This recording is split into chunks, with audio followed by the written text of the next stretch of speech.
Hrvatsko ratno zrakoplovstvo je već kupilo eskadrilu Dassaultovih višenamjenskih lovačko-jurišnih letjelica Rafale F3R, kako je posvjedočio i potpisani strateški, odnosno vojno-tehnički specijalni ugovor Republike Hrvatske i Francuske Republike.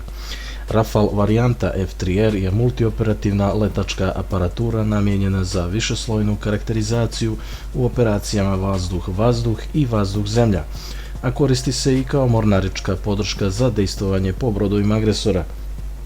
Rafale je i vid mornaričkog aviona koji može biti korišten za vazduhoplovno-kopnene misije, poletom i sletanjem na nosače aviona sa odgovarajućim sistemima prilagođavanja pomorskih operacija varijanta B.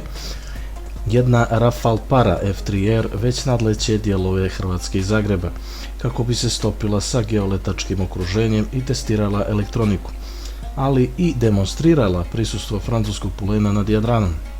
Varijanta F3R je unapređena varijanta popularne francuske trojke F3, kojoj su modernizovani radari nosači za NATO standard naoružanje vazduh-zemlja i vazduh-vazduh, kao i mogućnost za reorganizaciju podova elektronske zaštite i emitovanje ECM.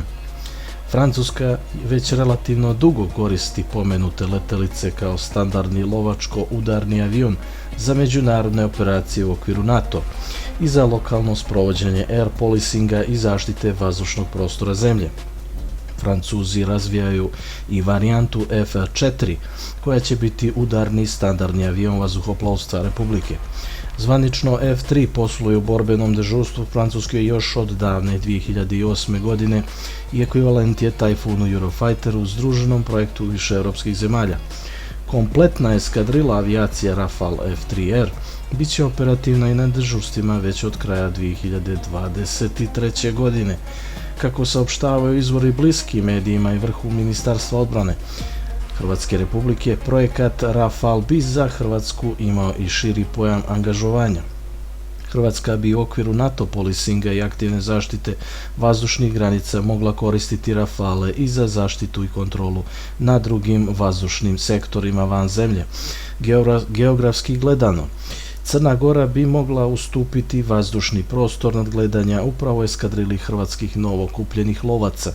NATO bi tako imao manji trošak angažovanja i dovlačenja italijanskih i grčkih lovaca u aktivnoj zaštiti crnogorskog NATO neba sa strateškog smisla.